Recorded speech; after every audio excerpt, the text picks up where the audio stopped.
All right. So today's workshop is called Human Life Cycle. The focus is on the human life cycle. And I'm Jason the scientist. I'm a teacher, educator, musician. I do all of the above, and I enjoy all of them. And I truly do enjoy science. I love science, actually, and I love teaching it and sharing it. And some of the favorite things of mine is kind of the edges of science where stuff is kind of uncertain. That's and I've got one particular question today that is an unknown question for science that we're going to look into very briefly, just a little introduction. But this is the sort of stuff that I'm really interested in, where science is tested and where we're very uncertain. Those kind of questions are really interesting to me. And of course, with me is my colleague Adora, who will also introduce herself now. Hallo, herzlich willkommen. Schön, dass ihr da seid. Ähm, Dieser heutige Workshop bezieht sich auf den menschlichen Lebenszyklus. Ja, wir werden den menschlichen Lebenszyklus besprechen heute. Durch den Workshop führt Jason, Jason the Scientist, der sich vorgestellt hat und auch gesagt hat, er unterrichtet Wissenschaften, also Naturwissenschaften, Ja, Physik, Chemie, Biologie. Mathematik. Und seine Liebe ist an und für sich wirklich die Wissenschaft und vor allem die Wissenschaft, wo die Wissenschaft un, ungesehene, ungeahndete Territorien trifft. Das mag er auch sehr gern und wir werden auch in diese Richtung ein bisschen schauen heute. Mein Name ist Adora Ofoedo. Ich bin Co-Founder von der Schwarzen Frauen Community und African Culture Foundation. Ich werde die Übersetzung machen auf Deutsch und auch gemeinsam mit Jason den Workshop gestalten. Und ja, ich komme von der Medizin. Von daher werde ich auch ein bisschen mehr den medizinischen Teil machen. Super. All right. So, people, we're going to get into this very much so straight away. We have Oh, prepared a. Jason, Yeah, please. sorry. One thing we never should forget is Tell me. always remind them. Wir müssen euch immer daran erinnern, jeder, der in diesem Workshop ist ein Wissenschaftler. Ja, Yes, indeed. jeder, der in diesem Workshop ist ein Wissenschaftler, eine Wissenschaftlerin. Und als solches sollt ihr euch auch im Leben sehen. Yes, indeed. That's super important. Thank you very much because you are scientists. Once you're in this class, you are a scientist.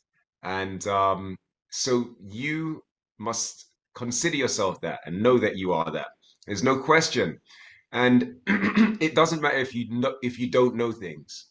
That is all scientists, no matter how big their names are. There's things that they don't know. And the idea of science is to learn to know what's around us. That's the whole point of science. Es macht nichts, wir sind alle Wissenschaftler und es macht nichts, wenn ihr etwas nicht wisst, weil der Großteil der Wissenschaftler haben gewisse Dinge, die sie nicht wissen. Und das ist ja das ist ja das Tolle an Wissenschaft.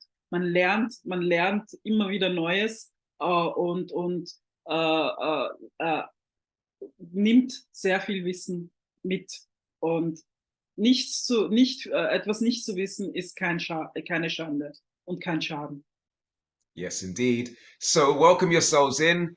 Be brave to share what you know, and also be brave to ask the questions of things you don't know. There's no question too big or too small that you can ask. All right. Bitte teilt, was ihr wisst und auch wenn ihr Fragen habt, stellt sie jederzeit. Es gibt keine zu große oder zu kleine Frage. Etwas, was wir gerne möchten jetzt, ist, dass wir euch sehen dürfen, weil es immer schöner ist, zu wissen, mit wem wir sprechen. Das heißt, bitte schaltet eure Kameras ein, damit wir euch auch sehen. Und wichtig ist eben, dass wir ein paar kleine Regeln einhalten. Und zwar, Dankeschön, schön dich zu Thank sehen. you. Yes, welcome. Ähm, dass ihr bitte auf stumm geschaltet bleibt, bis ihr etwas sagen möchtet. Wenn ihr etwas sagen oder fragen möchtet, könnt ihr gleich gerne auf Reaktionen gehen. Da gibt es die Hand, die sich hebt. Dann wissen wir, dass ihr was möchtet. Oder Unmuted. unmutet euch und, und stellt eine Frage. Okay? Aber bitte immer gemutet bleiben, damit nicht zu viel äußerer Lärm da ist. You can All repeat right. that in English now. So we've nah, they've got you. We've introduced ourselves. Now it's your chance to introduce yourself. We would love for you to say your name, say your age, and because we know that the topic is human life cycle, is there anything that comes to your mind when you hear these words?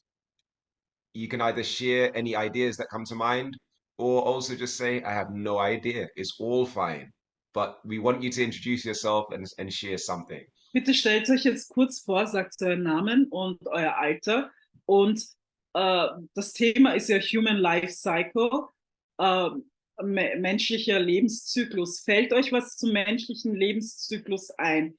Gibt es irgendetwas, was ihr euch vorstellt, was der menschliche Lebenszyklus ist?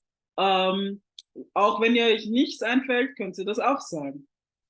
Und Leute, bitte schaltet die Kamera ein, damit wir euch sehen können. Ja? Yes, lovely. So, I think, yes, Fällt euch let's was begin, ein? please. Yes, let's begin. Let's, You can do it freely. We won't call you by your ja, name. You just einfach unmute euren Namen and sagen, speak. Alter und come on, don't be shy, come on. Ich heiße Fatu, ich bin 13 Jahre alt und ich weiß gar nichts. Du weißt gar nichts. Okay, gut. Ich bin Angel, ich bin 12 Jahre alt. Hast du eine Vorstellung, was das Thema sein könnte? Was die Bedeutung unseres Themas ist? Menschlicher Lebenszyklus. Du bist jetzt gerade reingekommen. Ja, ach so, Menschlicher Lebenszyklus. Hast du da eine Vorstellung dazu? menschlicher Lebenszyklus. Meinst du so zum Beispiel, also wie der Körper sich entwickelt? Unter anderem. Gute Idee. Ja. Okay, super. Wer will als Top. nächstes? Top. Kannst du deine Kamera anlassen? Lasst bitte eure Kameras an, damit wir euch sehen können. Ja? Wer will als nächstes? Hallo, ich bin die Amalie und bin 10 Jahre alt. Hallo, Mali. Und Hello. ich glaube, das ist, wie der Körper sich entwickelt und wie er sich bildet. Okay, Excellent. super, Okay, danke, lovely. Amali. Thank you. Who else is here? Please introduce yourself. Let us know how old you are and any thoughts on the topic. Hi, ich bin Mila. Welcome. Ich glaube, ich bin 24 und ich glaube, der Zyklus des Lebens, das kann ganz viele Sachen sein. Ja. Von unserem Körper, die Natur, ich weiß nicht, der Zyklus, den menstruierende Personen haben. Ich habe das Gefühl, ganz vieles geht im Kreis. Excellent. Ja. Excellent. Thank you. Okay. Konstanze und Tiffany, wollt ihr euch auch noch vorstellen? Den anderen? Ich bin Konstanze, ich bin 15 Jahre alt und was mir einfällt, ist so Sport oder so machen. Also der Körper verändert sich dann auch so. Mhm. Super. Mhm. Good. Kannst, Good, Konstanze, kannst du deine Kamera einschalten oder geht das gar nicht? Okay. Danke. Schönen good. Abend. Welcome. Wunderbar. Welcome. Welcome. And I think there's still somebody else who hasn't said anything as well. There's Tiffany. someone who hasn't introduced Tiffany. Yes. I remember her from the other workshops though. Hi. Hi. Would you like to turn on your camera? No. Okay. Fair enough. We're trying to encourage you all to do so you're not too scared or shy to show your face, but it's fine. You're also allowed to do as you feel. Would you like to tell us how old you are, your name, and anything that you'd like to share on the topic? Ich heiße Tiffany, ich bin 12 Jahre alt und das habe ich erst zum ersten Mal gehört. Lebenszyklus zum ersten Mal gehört? Ja. Okay, verstehe. Gut, alles gut. Deswegen sind wir hier. Perfect. Okay, so what we're going to do is we're going to get into a presentation that we have on this topic. And let me go and get it for you, and then I'll share it with you. All right. I'll come out. Last time when I gave this, we gave a workshop, this exact workshop earlier to the younger age group. And as we were giving it to them, every time I came out, showed a video or something else, it stopped. So you all have to be a little bit patient with the whole process because I had to go and reboot every time. But Amali it's wants to say something or ask something. Please go ahead. Können wir schon die Kamera ausschalten? Lasst die Kamera an, bitte. Es wäre super, wenn wir euch sehen könnten. Konstanze und Tiffany und Muss man? Alright, jetzt, das Prinzip mit der Kamera ist einfach, damit wir auch sehen können, wie es euch gerade geht in der Situation, ob ihr was versteht. Das ist ja für uns auch, wenn wir euch sehen, können wir auch einschätzen, ob wir weitermachen können, ob es euch zu viel ist und sonstiges. Das ist der Grund, warum ihr die Kamera anhabt. Ihr seht uns doch auch, oder? So schlimm, oder? Right, can I ask for the screen sharing permissions, please? Kamera anhabe. Bitte, was sagst du? I need the screen sharing permission, sorry. Okay. I don't have, am I the one that has it? I believe it might Wait, be let me check. Aisha. No, I don't have it anymore. One of you guys has it. Okay, then that must be David, you're the host. Let's message him. That's when you have to message him. He's the host. Warte mal, Konstanze oder Fatou, wer von euch hat gesagt, dass euch das unangenehm ist? Also ich hoffe, dass ich... Also, wenn das, schau mal, die Sache ist die, das wird im Leben... David, can you give us the permission, please? In deinem Leben auch später so sein, dass du immer wieder in solche Situationen kommst. Vielleicht ist es gut, das in einem safen Space zu lernen, wo dir keiner was Böses will und keiner negativ dir gegenüber dasteht, ja. Für uns ist es einfach, wie gesagt, viel einfacher, wenn wir euch sehen, dass wir euch auch einschätzen können, ja. Gilt auch für Tiffany. Aber wenn ihr sagt, dass ihr das nicht wollt, dann ja, sieht es halt anders aus. Aber die andere Gruppe von Jüngeren, die haben alle ihren Bildschirm angehabt. Die haben sich alle getraut. Aisha, is it possible for you to try and contact David? I'm trying, but Yeah, I'm texting it's him. okay, thanks. I don't know if I did it on WhatsApp, it didn't go through. I didn't see the double ticks, and I tried to call. Okay, No I'll luck. contact him. Wait a second.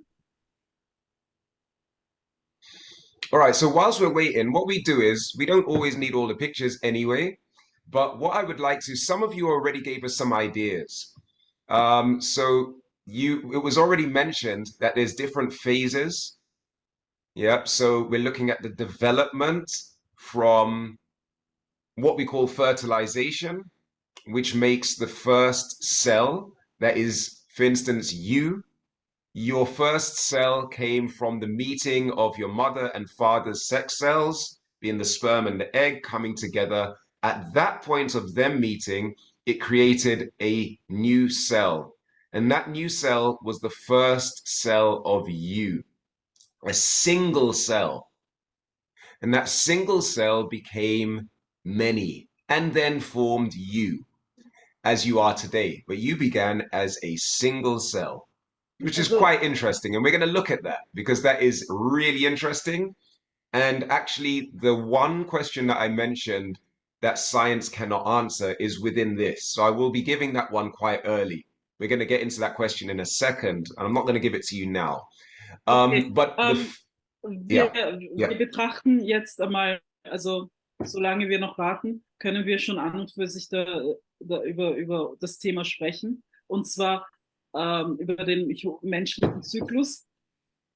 Der Beginn des menschlichen Zyklus ist an und für sich das Spermium eures Vaters, der sich vereinigt mit der Eizelle eurer Mutter und das führt zur Befruchtung der Eizelle. Und diese Eizelle ist eine einzige Zelle, die sich dann in mehrere Zellen teilen wird. Und ihr seid an und für sich in eurem Ursprung eine Eizelle gewesen. Und wie das sich jetzt verändert, über das werden wir näher reinschauen und im Workshop. Yeah. Okay, so the development phases from being in the mother's womb to birth, from baby, moving through the phases of baby to child, into puberty and the beginning of the adolescent years, into adulthood, and then the elderly. These are the phases of life, right? That's a phase of life.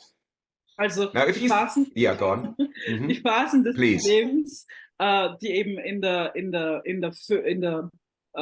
Fötusphase beginnt, setzt sich fort in Säuglingsphase, Kleinkind, Babyphase, Kleinkind, Kind, Adoleszente, Jugendliche und setzt sich dann fort in den Erwachsenen und dann in die alte Person, also in die Senioren. Und das sind Teile des menschlichen Zyklus,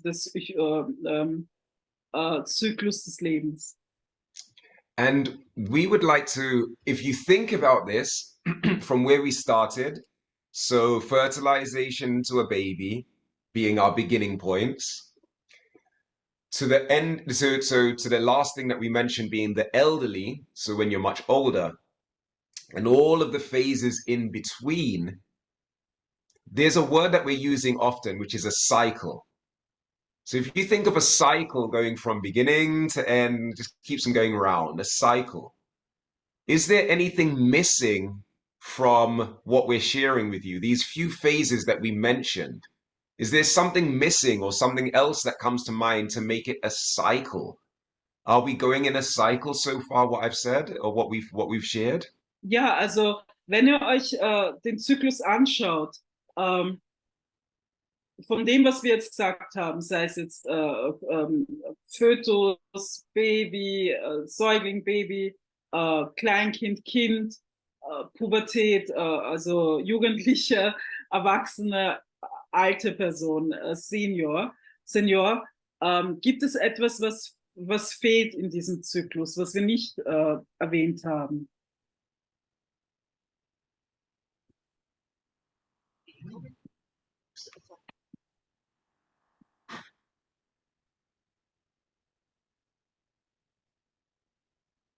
No Fällt euch thought? da Any? ein, No, was wir no vielleicht nicht thoughts? erwähnt haben? Okay. Okay. Nein? I thought I heard someone saying something, but maybe I was mistaken. No? Okay. No thoughts? None? Okay. So when we're saying a cycle, we're looking at a complete cycle, which means something goes from a beginning to a quote unquote end and returns back to that beginning. It goes completely around. In our last science workshops, we talked about, for instance, the cycle of, we mentioned the cycle of water. We mentioned various cycles. So within the cycle of water, you might have a source of water on Earth. That water gets warmed up. it raises, it goes into the sky, into the clouds. That clouds forms rain, which comes right back down to the earth. It's a complete cycle that will then begin again when that water finds itself into another larger body of water like the sea or the ocean and rises up again. And there's many other reasons that create water on earth. But to keep it as simple as possible, water rising up, becoming clouds, going back down to the earth, and then it going on again and again, right? That's a clear cycle. But I've only gone from baby to elderly. Is there anything missing? I'm trying to, because you're scientists, so Okay, you're has to be working, right? wenn wir We're trying to jetzt, wenn probe wir, you. wenn wir jetzt einen einfachen Zyklus uns anschauen, Wasser zum Beispiel. Wasser wird von der Sonne also bestrahlt, Evaporated, dann yeah. verdampft es, wird eine Wolke und wenn es dann regnet, regnet das Wasser wieder runter. Und der gleiche Prozess entsteht wieder. Wasser wird aufgenommen, wird eine Wolke, verdampft, wird eine Wolke, regnet wieder runter. Das ist ein Zyklus, ein ganz klarer Zyklus. Und wenn wir uns jetzt unseren Zyklus anschauen, leider können wir uns ihn nicht ganz klar anschauen und es ist leider nicht so einfach so, aber wenn wir uns unseren Zyklus anschauen, was fehlt bei unserem Zyklus? Fötus, Säugling, Baby, Neugeborene Baby, Kleinkind, Kind, Jugendliche, Erwachsene, ältere Person, Seniorinnen. Was fehlt bei diesem Zyklus? So wie ihr das aufgelistet habt, ist es eher wie eine Linie. Mhm. Es fehlt irgendwie noch so der Punkt, wo es ein Kreis wird, wo es ein Zyklus wird. Excellent. That's a great. This is science. Your observation is something's missing. And that's exactly what science is, right? And that's that. So thank you. That's exactly right. That's that there is a missing part, and what we shared with you is pretty much like a line. It goes from one to the other, to the other, to Yeah. the other, but it doesn't come back around, and we're missing that part. That could possibly give a suggestion as to what that might be. Also ja, das ist von dem, was du gesagt hast, Mila. Ja, es ist von dem, was wir sagen, sieht es sehr nach einer Linie aus, ja, die und dass es keinen richtigen Übergang gibt vom Alterwerden zum Baby. So going forward, what is the missing part is the question, okay? And the thing that we haven't yet said is, of course, the end of life. And at that point, at the end of life, then which we call death, that is the bridge between. Otherwise, it's just a one straight line and has no endpoint to that life, which can then return or recycle or become anew again. So that's the missing part, Also and that's something. Der Yeah, fehlende please. Teil, den wir euch irgendwie nahebringen wollten, ist eben das. Okay, Aisha, du bist der Good. Host. Super, du Super. kannst weitermachen. Du kannst Excellent. jetzt dein Screen sharen. Ist eben der Tod. Das haben wir ausgelassen und das ist an und für sich das Ende des menschlichen Zyklus des Lebens, der Tod. All right. So if you take a look at the pictures here, you can actually see that I've given a few cycles, from baby to adult, In this one, I quite like, it's got mother and father together creating the new cycle, Mhm. right? And so I like this one quite a lot.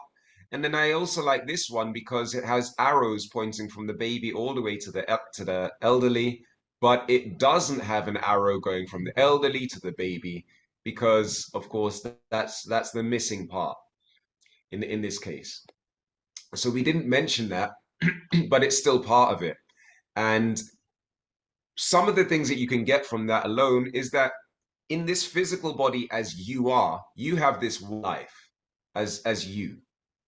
And this is the life that you have to give. It's one life to give. And then we will also explore what happens and what death is and what may happen afterwards. We'll look into that. And Also ganz wichtig zu sehen an diesen Diagrammen ist eben, dass dieses eine mit, dass Vater und Mutter das Baby kreieren und dass dieses eine Zyklus unterbrochen ist, allgemein, ja. Und das ist ganz klar zu sehen, dass wir wirklich nur ein Leben haben, ja, ein Leben, das wir leben können und dass wir so gut es möglich ist leben sollten, ja. Und was nach dem Leben passiert, das werden wir auch noch kurz besprechen ähm, äh, im Rahmen des Workshops. Aber es ist wichtig zu wissen, es gibt ein Leben, das Leben, das du jetzt lebst und lebe es so gut du kannst und so voll wie du kannst, ja.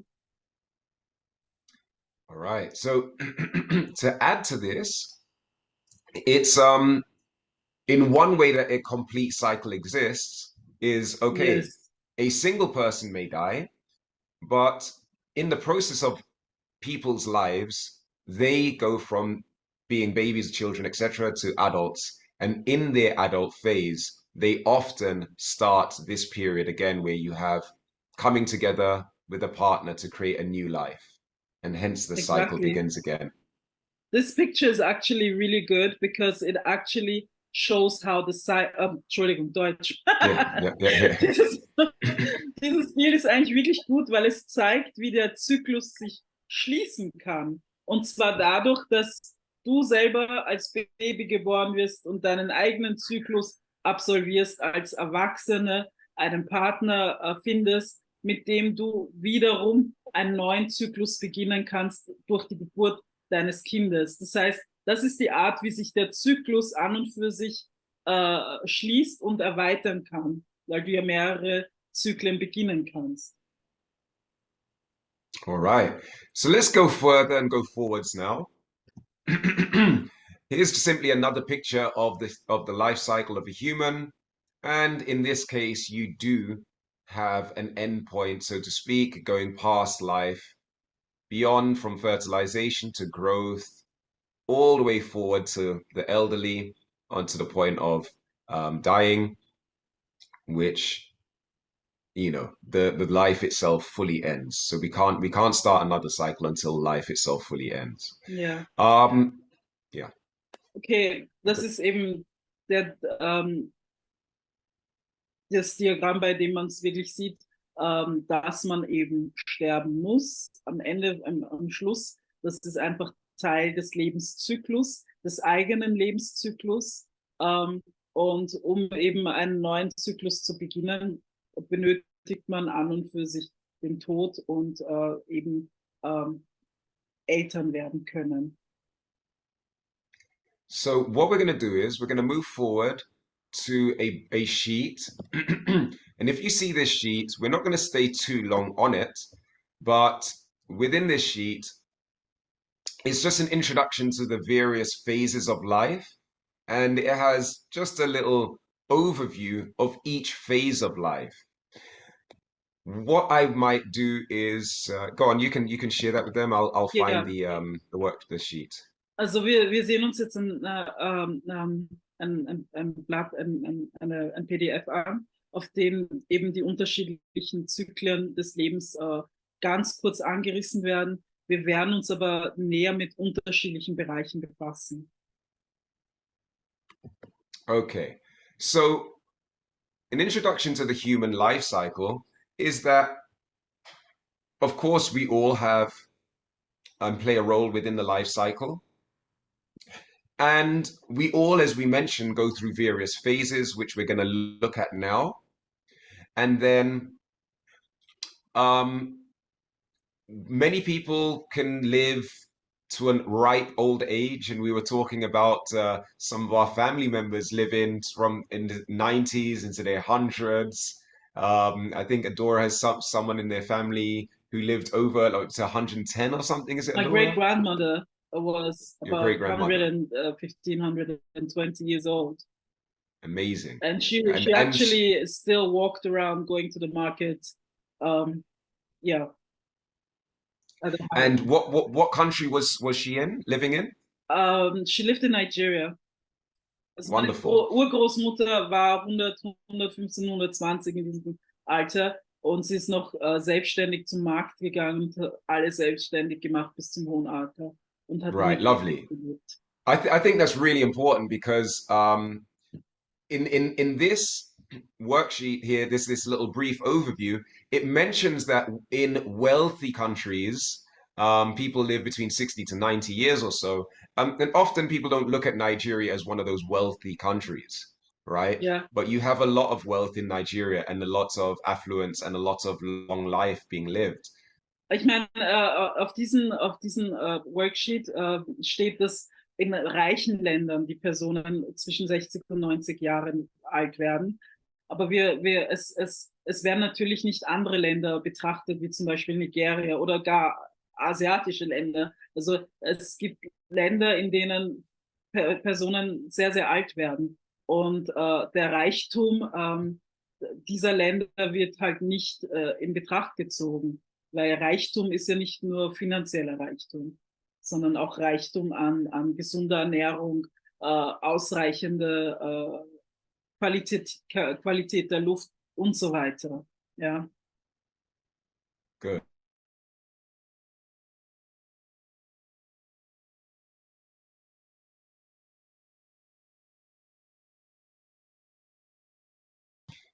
A fetus is what grows in the mother's womb. I'm sure most of you know this. And it feeds from its mother's umbilical cord. I've highlighted it here that it feeds from the umbilical cord because even though later on in the phase of fetal growth there's a mouth, it doesn't directly feed through the mouth. It gets its nutrition through the umbilical cord. Also ein Fötus ist, das ist die erste Phase und es wächst im Körper, Mutterleib, im Leib der Mutter, bildet seine Organe aus, das Gehirn und alles und es wird ernährt durch die Nabelschnur. Und obwohl es einen Mund hat, wird es durch die Nabelschnur ernährt. And one interesting thing just to say, because it's just extra information, but this picture, of course, is not from a regular camera. And the way that we see it, and it's not from X-rays either, the way that we see it is through what is called ultrasound. So we send sound waves through into the mother's womb, and those sound waves reflect and create a picture. And this is how we get the picture of the fetus. Also dieses Bild, das wir hier sehen, ist von einem Ultraschallgerät. Das ist keine Kamera oder irgendetwas, sondern es produziert Schallwellen, die durch den Körper der Mutter gehen, ja. Und diese Schallwellen werden reflektiert und bilden dann das Bild. Abhängig davon, worauf es trifft, ob es jetzt auf durch Luft geht oder auf Haut trifft oder tiefer zu den Knochen kommt, reflektiert es das Licht und bildet dadurch das Bild ab. Okay, and more and also of the yeah. So what we will say now, so the body, not just the bones, but the body as well, which is Yeah. which we observe. So wonderful. Moving forward to baby, which you all know what a baby is. But one of the things to point out for you is, of course, a reminder. Sorry, let me just put on the light. Sorry. Yep. So 9 months being the general time frame for the time given in the mother's womb for fetal development. And then after birth, we have our baby. And there's a number of stages which the baby goes through, which we'll look at in a bit more detail. Ja, also es gibt das Baby, also der Fötus wird nach 9 Monaten geboren und wird das Baby, das Säugling, das mehrere Phasen durchläuft und unterschiedliche Entwicklungsphasen hat, die wir uns auch näher anschauen werden. So I'm not going to go through the detail on this sheet much, but only point out a few points. So next phase will be the child phase. So we say roughly between 0 to 10. Ja, die nächste Phase ist die Kinderphase. zwischen 3 und 10 Jahre.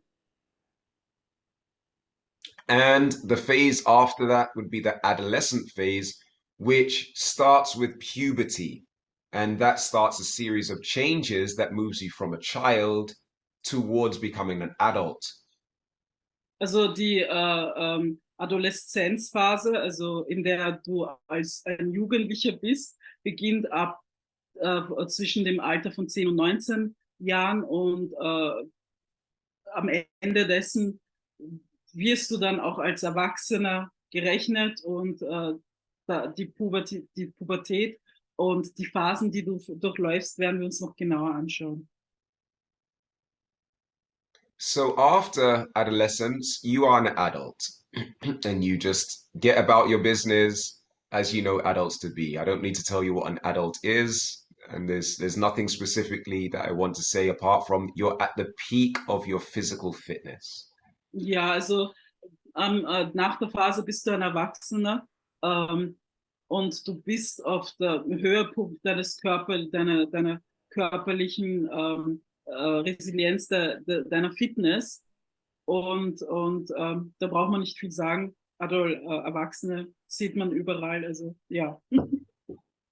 Mm-hmm. Moving forward into the elderly phase, where your body starts to take a decline, and those are the main phases that we're going to look a little bit more in detail at.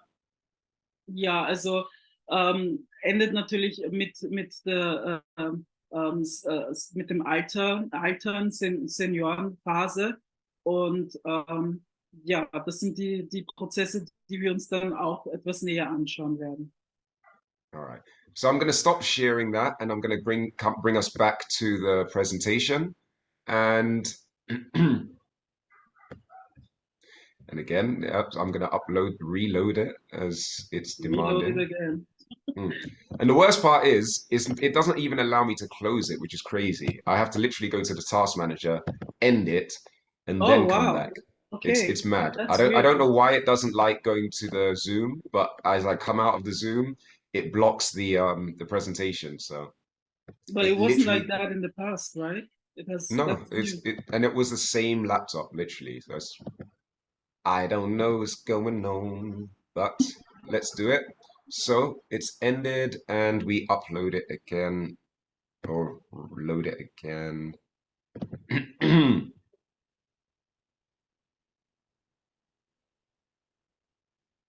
Okay, Angel, if you have to leave, wenn du um 2 Uhr gehen musst, ja, dann ist es okay. Schade, sehr schade. Es hätte noch einiges Programm gegeben, aber wenn du gehen musst, musst du gehen. Ist alles gut. Schön, dass du da warst. Okay, so now I get to share my screen. Yes, thank you, Angel, for coming. Thanks for being part of it. If you have any questions, you're welcome to ask, either on mute and actually ask, or write a question in, or even if it's a comment, you're welcome to do any of the above. Und Angel, noch zusätzlich, weil du jetzt schon gehst, der Jason gibt auch Unterricht in diesen Fächern Biologie, Physik, Mathematik, all diese naturwissenschaftlichen Fächer. Wenn du Probleme hast, bitte melde dich bei uns, ja? So before we move on, I want to give you this little short poem, and it says, "In this life," it's by Dean Fidden, "in this life we are born once, we die once, but we become children twice." Dieses kurze Gedicht sagt, in diesem Leben werden wir einmal geboren, wir sterben einmal, aber wir werden zweimal Kinder sein. Von Dean Fidden.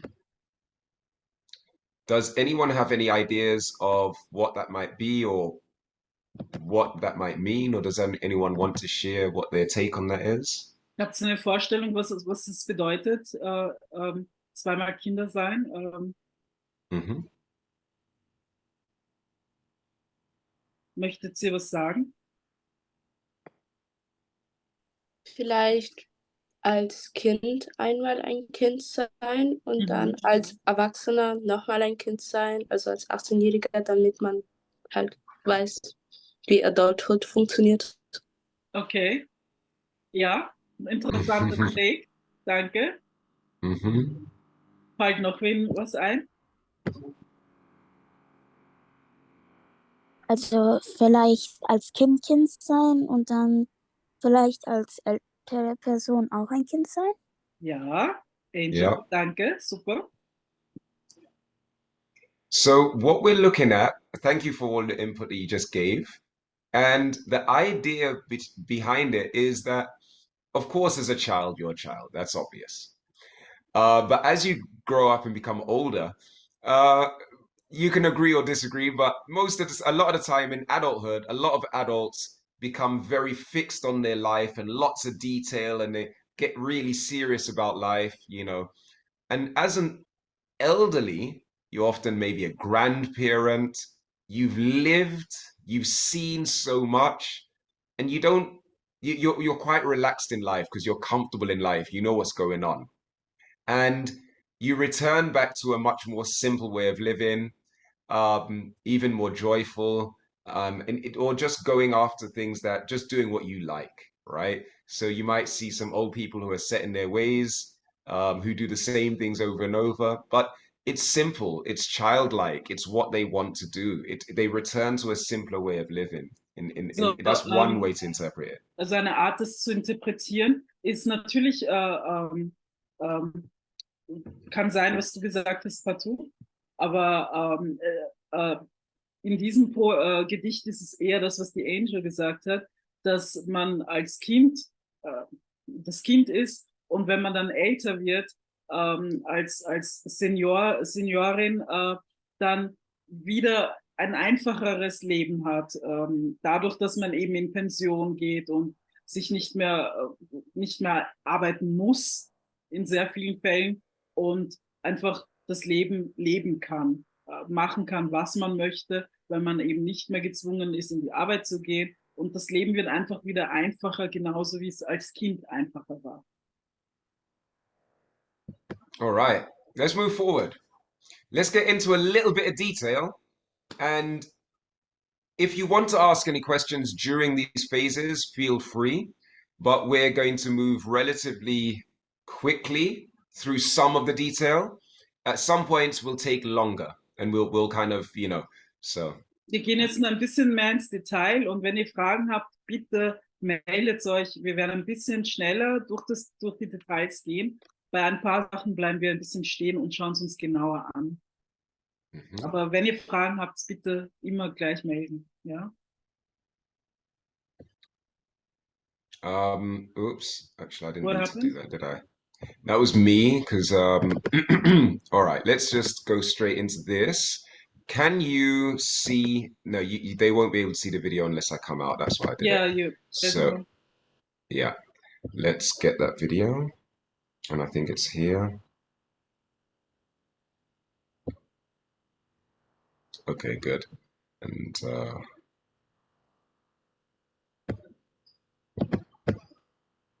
why does it not come up on my share screen? Let's try this again. Let's do it like this. Are you seeing me right now? No, we're seeing the shared screen with the details. PowerPoint. Yeah. Okay. It's very odd. All right. Es gibt ein bisschen Komplikationen heute, die Oh, wir in der really? Vergangenheit eigentlich nicht hatten, aber ja, das ist Zoom halt, ne?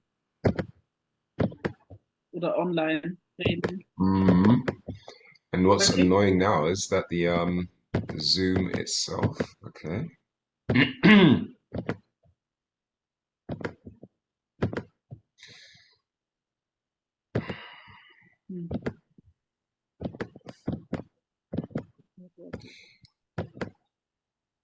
It's not working. Give us a sec. It's really, I don't know exactly what it's doing.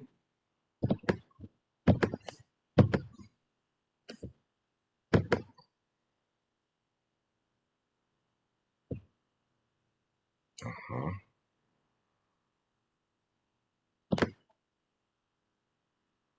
Very odd. All right. Let me, I think the one other option is, I think it doesn't want to show my Internet Explorer. Let me put it onto Firefox. Maybe it will be visible there. Because when it goes to the screen share options, it doesn't bring up the video that's playing that I can see on my screen. It doesn't even give me the option to see it and share it with you. So now let's move it to Firefox. It's there. Let's see if I can get back into. Okay, so we're here, share screen, and there's the video. Good. All right, can you see the video now? Okay. Yes? Yeah? Okay, good. So what we're looking at here, I'll play this video. We're looking at the various phases of fertilization to cell division. It's basically the phases of fetal development. And you've just seen cells divide to become a fetus. And we're going to watch this a few times because it's a short video We don't hear you, and it goes Jason. through the whole process. Jason? Really? Yeah. Can you not hear me?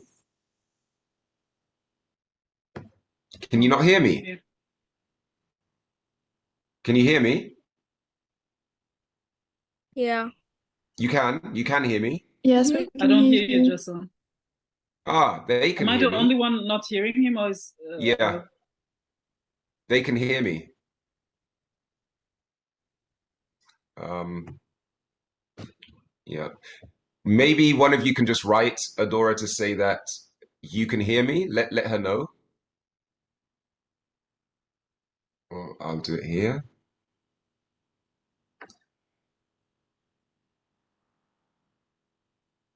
All right. So it was very weird. Some stuff, crazy stuff's happening, but let's go through okay? this. Okay. Um, Sorry, I'm hearing you so now. I'm sorry. okay, good, good. So again, let's take a look at this. And can you see right here? This is the sperm about to meet the egg. Können Sie Of sehen, course, da ist das Spermium, das Ei treffen wird. and the sperm is of course from the father, the egg is from the mother. Spermium ist vom Vater und das Ei von der Mutter. And at that point of them meeting each other, this is what we call fertilization. Und das ist, was bezeichnet wird als Befruchtung, wenn sie sich treffen. So it begins with forming one cell. Es beginnt dadurch, dass sich eine Zelle bildet, That came from the sperm and the egg coming together. das eben durch Eizelle und Spermium-Zusammenkunft entsteht. And a lot of what was in the mother's egg becomes the first food for the cell. Und vieles, das im Ei der Mutter war, wird das Essen für die erste Zelle. And the cell becomes two. The one cell divides through a process called mitosis Die Zelle and becomes two, and those two become four. Prozess der Mitose wird zwei And there's those two become four, and they're all identical, exactly the same. also die zwei werden dann vier und so weiter und sie sind alle identisch, genau das Gleiche. And this brings me to the interesting question that science has no answer. Und das führt jetzt zur interessanten Frage, zu der die Wissenschaft keine Antwort hat. We have all of these cells that are identical, means they're the same, exactly the same. So how do they now start to form parts that become the head and the legs and the heart and the eyes? Wir haben all diese identischen Zellen. Wie können die sich dazu umbilden, dass sie auf einmal Teile bilden wie das Herz, die Füße, die Augen, der Kopf? The heart. Das Herz. Das ist die Frage, die wissenschaftlich nicht ganz klar ist. And it's a really interesting question because somehow it knows to become a head, knows to become a heart, knows to become a foot, when really, or a foot cell, a heart cell, a brain cell, an eye cell, etc. How did it know what to change into if it is just a single cell? It just is exactly the same as the one before it, but at some point it changes to become unique. Also wie weiß die Zelle, dass sie sich verändern muss in eben das Herz oder in die Augen oder in die Füße und was weiß ich was, Hände. Die Frage ist wirklich, wie weiß die Zelle, dass sie sich in diese Sache verändern muss? So for all of you scientists out there, feel free to share your thoughts. All of your thoughts are welcome because the best scientists in the world have no idea. Teilt, wenn ihr eine Idee habt, teilt sie mit uns. Es kann nicht falsch sein, es kann nicht merkwürdig oder dumm sein, weil die besten Wissenschaftler haben keine. Habt ihr eine Idee? Ich habe eine Frage. Yeah, please. Ist die DNA auch dabei oder entsteht die dann noch? Correct. The DNA is there. The DNA is within the cell, in the nucleus from the first cell. And that DNA is also identical to the other DNA in the new cell created. Genau, also die DNA ist dabei. Die DNA befindet sich im Kern dieser ersten Zelle, ja, und diese Zelle wiederholt sich und wiederholt sich und wiederholt sich und die DNA bildet sich immer neu, gleich, die gleiche DNA bildet sich neu.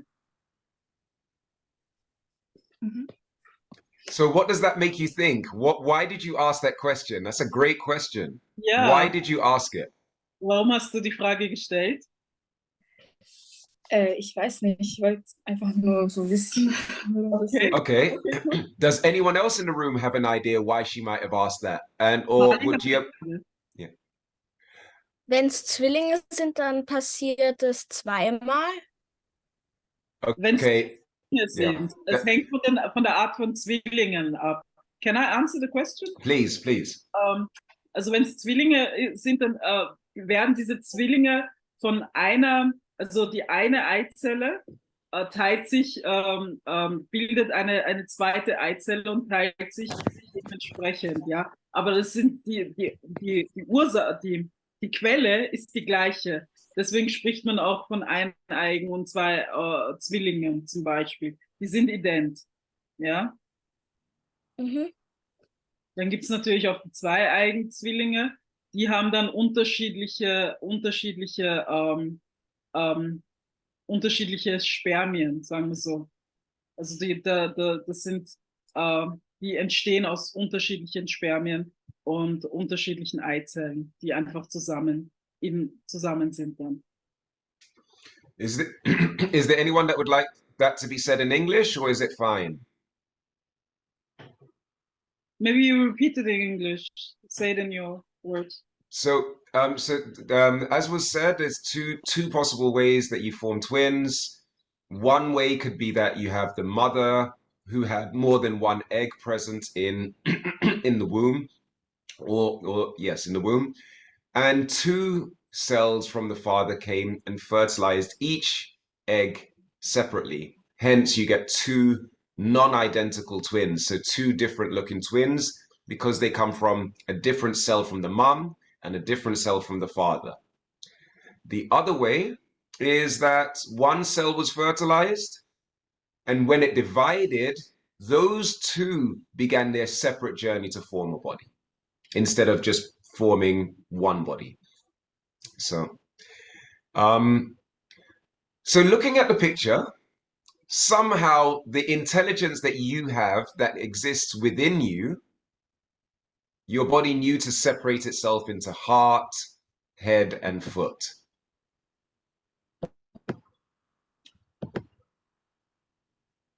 Until you have a fully developed fetus. And the arms and the legs extend and become longer towards the end. And now you've got, all of your internal organs, everything that makes you alive and working, and all of your appendages, all of your arms and legs. Ja, also diese Zelle, wie schon gesagt, differenziert sich dann und bildet ganz unterschiedliche Zellen, die dann unterschiedliche Teile des Körpers bilden. Das Gehirn, die Augen, die Beine, die Nase, den Mund. Und diese Teile beginnen dann in sich selbst zu wachsen. Right. And this is the point, as I just repeat the question once again, which we don't have a clear answer to, but somehow your cells knew to divide and to become specific, which is a very, very interesting question. And if you have questions or would like us to expand on that, we can. But I think we'll now move on and move forward to a new Chapter. the next phase. Yeah.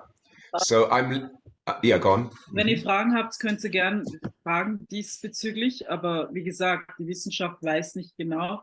Wir wissen zwar, dass es unterschiedliche Hormone gibt, die unterschiedliche Zellenbildung bewirken, aber warum es das gibt, das wissen wir nicht. Und das ist zwar eine sehr gute Frage, die interessant ist, aber leider nicht wirklich gelöst werden kann. So, if you ask more questions, I'll happily go into a little bit more, but I don't think it's necessary for the focus. It's not our focus. Mhm. So anything that's really interesting that you want to know more, you ask. All right, we're giving you an outline and that kind of stuff. Next phase, the baby development phase. Moving on to the child, the adolescent, adult, and elderly. Before we get to all of that, there's one thing that I wanted to show you, which I think is super interesting. And this is going through all of the phases together, just looking at the differences between them.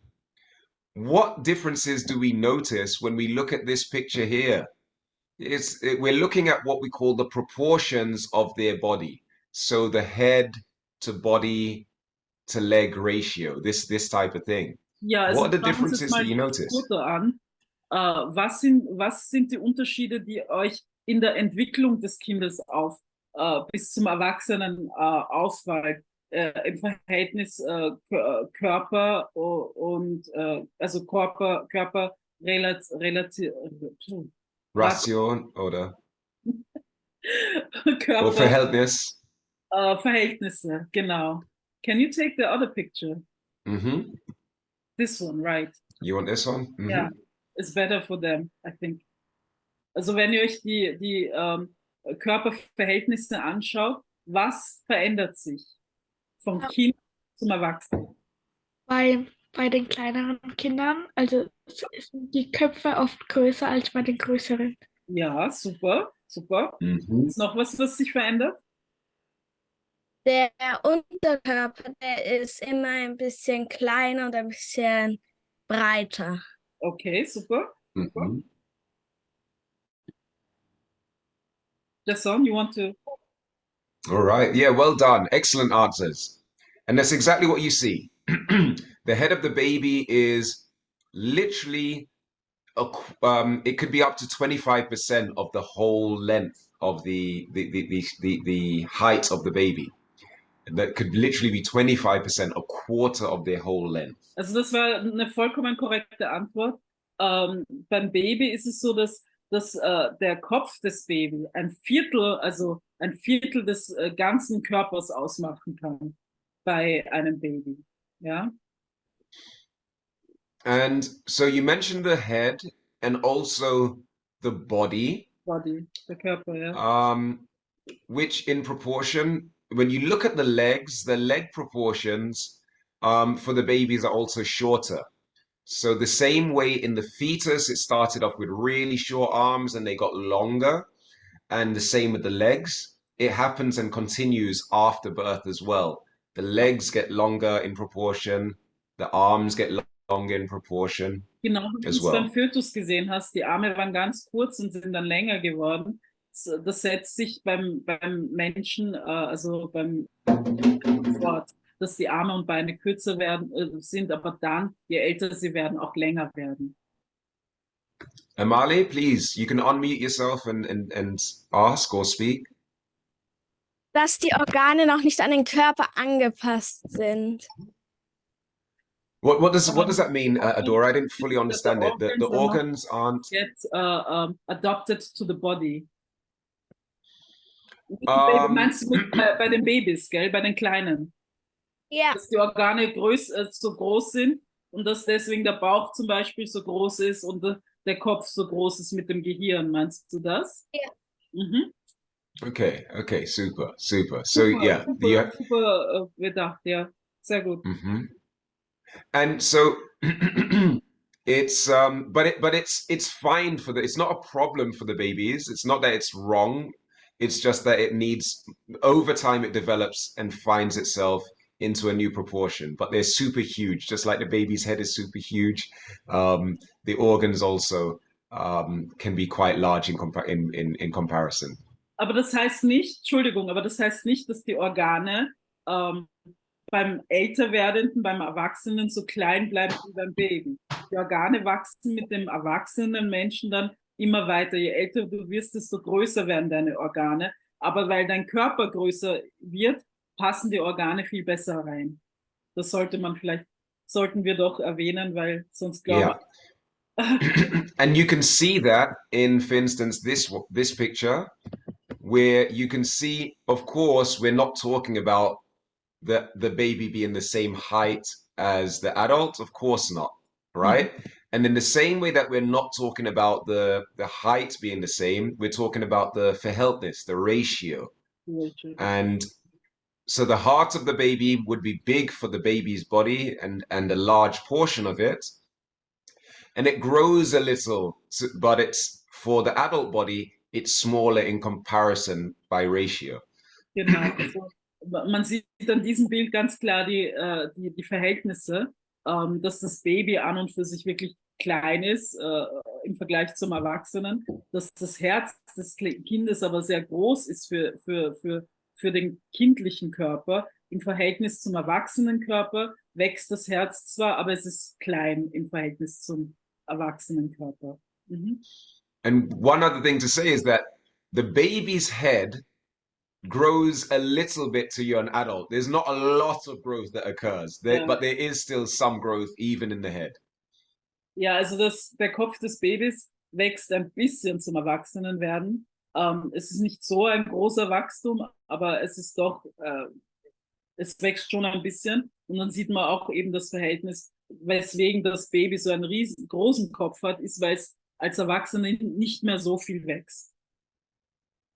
And then you see the same with the legs. The legs of the baby are very small in comparison to how much they take up, or they're almost half the size of the adult, whereas in the baby it's just a little over a quarter. So. Ja, genau das Gleiche eben mit den Beinen des Kindes.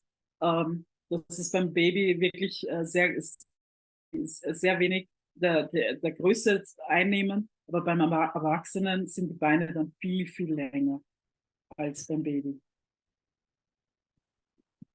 So let's move forward. So I wanted to share that part just for you to get the idea of ratios, but let's move forward into the baby development. And the baby goes through a process of development from having no muscles and flopping to being able to hold its head up, to being able to sit upright, to be able to crawl and pull itself until it can stand and walk.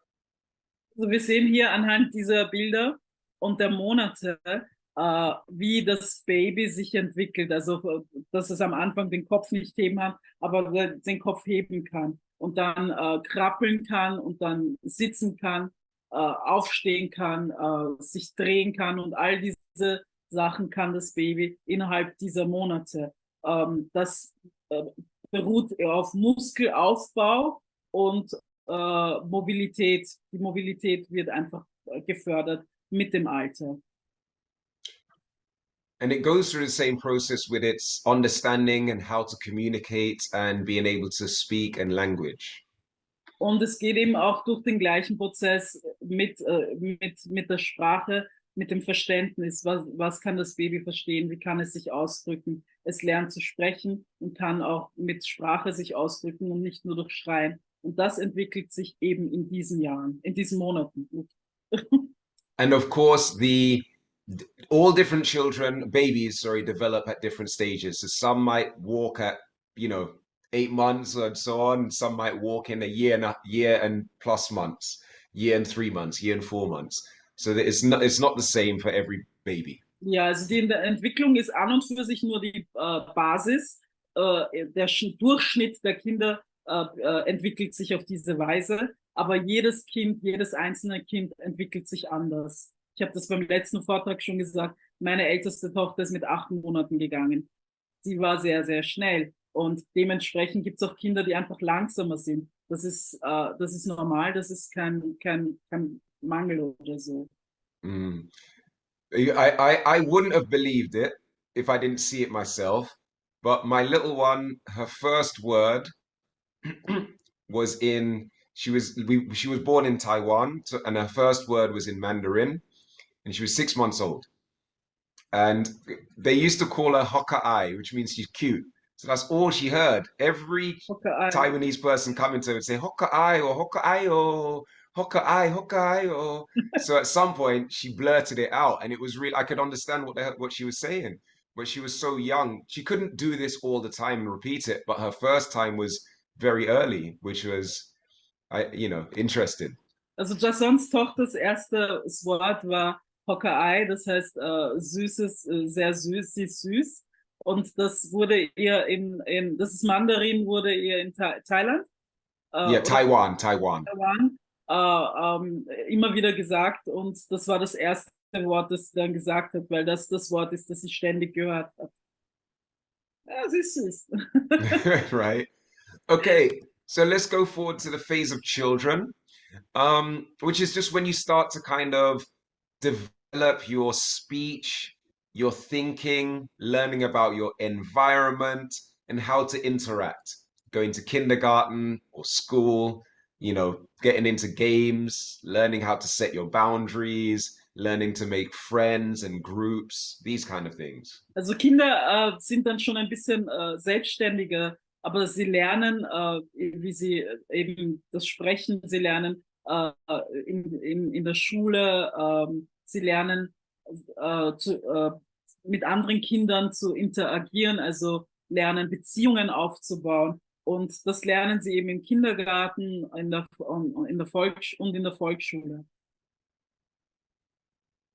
So we're not going to spend too much longer on these things, but one thing that I thought was really interesting to point out is when so as adults, we have different brainwave states that we're in. That means your brainwave frequency shifts from fast, maybe to slower.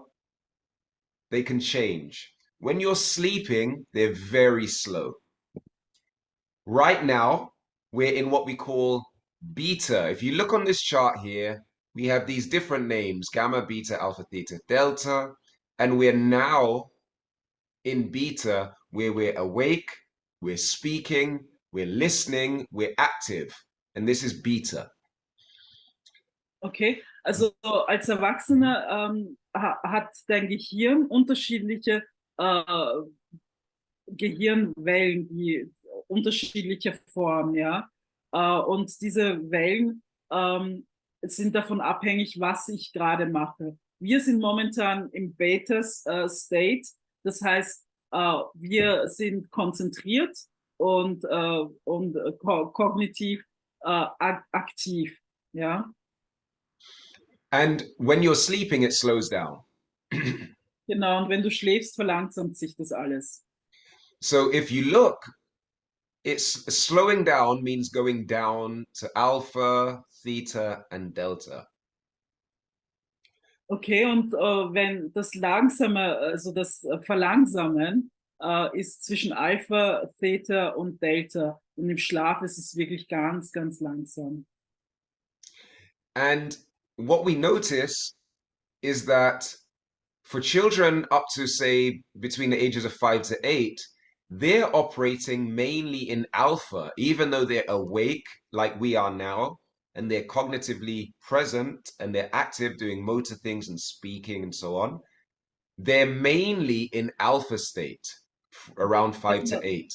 Was herausgefunden wurde, ist, dass Kinder im Alter zwischen 5 und 8 an und für sich in erster Linie in der Alpha die Gehirnwellen operieren. Also sie sind in erster Linie in dieser entspannten Phase, die an und für sich mit Einschlafen zu tun hat. Aber obwohl sie lernen, reden, sprechen. And when they're younger, it's even slower. Und wenn So sie 0 to 2, it goes to, say, theta and delta, somewhere between there, and it's very slow. Und wenn sie jünger sind, ist es noch langsamer. Also ist es noch mehr in der Traumphase. Also die Wellen.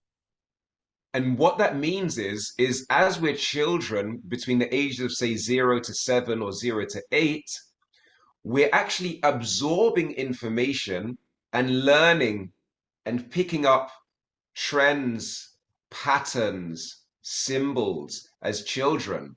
So we're learning things, but we're not necessarily chopping them up and breaking them up into pieces and giving them values of this is better than that and so on. We're more absorbing information than we are in analyzing. Und die Analyse dessen, weswegen die Kinder eher in der Alpha-Phase sind, ist, weil sie wahnsinnig viel Informationen aufnehmen müssen. Sie nehmen Informationen auf, aber sie verarbeiten sie noch nicht so genau, sie analysieren sie noch nicht so genau, aber sie nehmen irrsinnig viel Informationen auf und das ist eben auch die Lernphase, in der Kinder am meisten lernen. Ja. So moving forward from that, thank you. Moving forward from that, going towards puberty, this is the beginning of you starting your journey towards adulthood. Also die Pubertät ist der Anfang von Kindheit zum Erwachsenen zu werden. So things happen, and the start occurs because of chemical changes in the body. Als der Beginn der Pubertät wird ausgelöst durch hormonelle Veränderungen im Körper. So if you're arguing with your parents around now, or you're getting moody and upset about things, sometimes you're happy and other times you're grumpy. These are natural mood swings. Also Ja. falls ihr momentan sehr viel mit euren Eltern diskutiert oder emotionale Schwankungen habt, manchmal böse seid, manchmal glücklich, dann wieder konzentriert und so, das ist ganz normal, das ist Teil der Pubertät.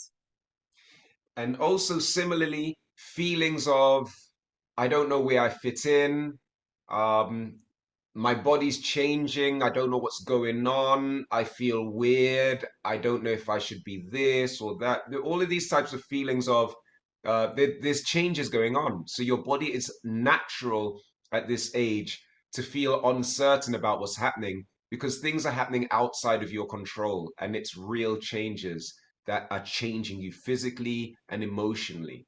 Also es ist ganz normal, das Gefühl zu haben, ich weiß nicht, wo ich reinpasse, ich weiß jetzt nicht, was mit mir passiert, ich fühle mich nicht normal. Es ist einfach normal, weil der Körper sich innerlich verändert und wir keine Kontrolle darüber haben,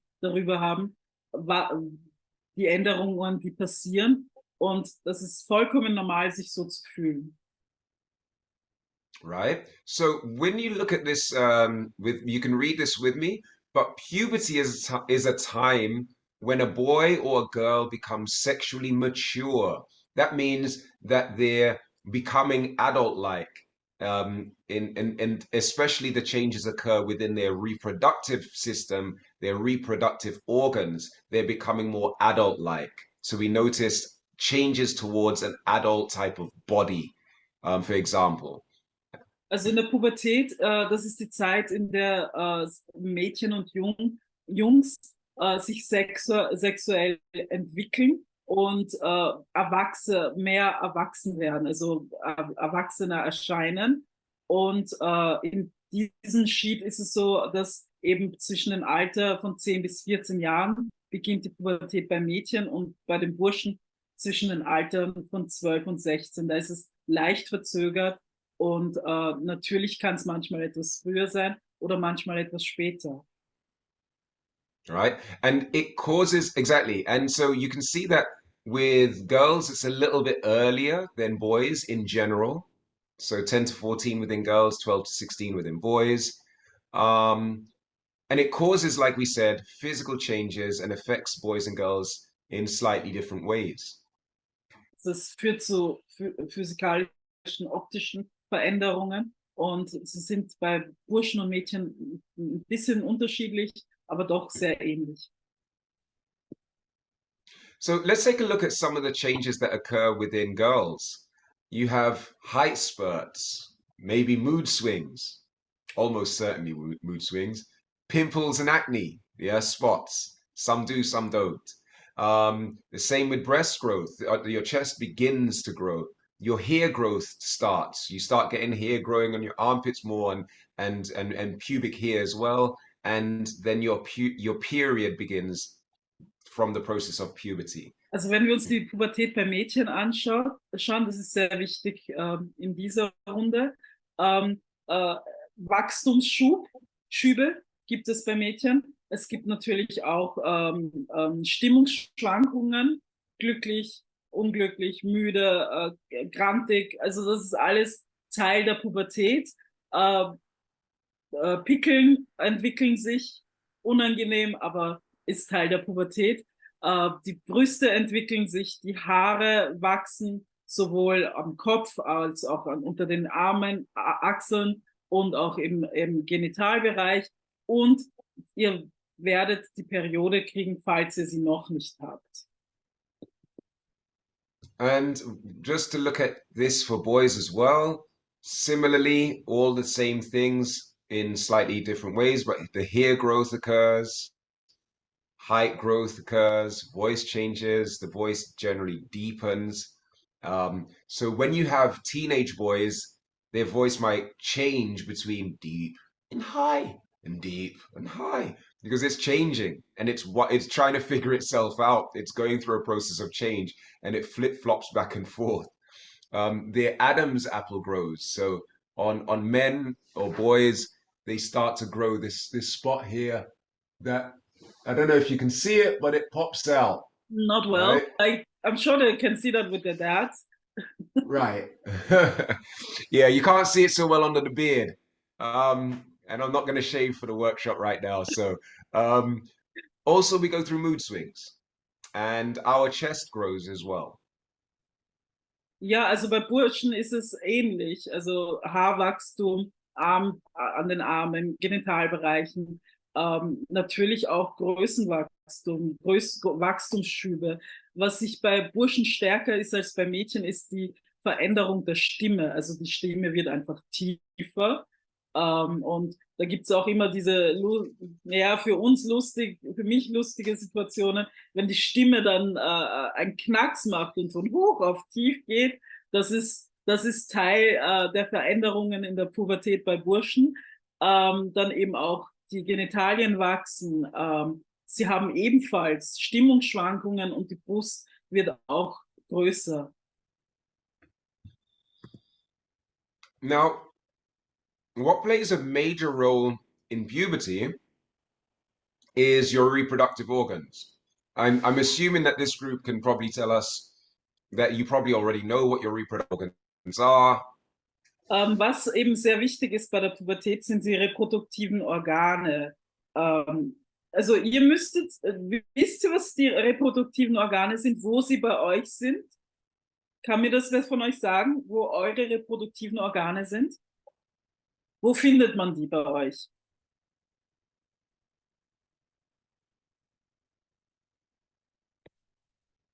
some of you might have learned this in school. By the ages that you told me, some of you might have heard this in biology class already. Habt ihr das schon gehört? Wo sind eure reproduktiven Organe? Wo findet man sie? Man kann sie nicht sehen natürlich, aber in welchem Bereich sind sie?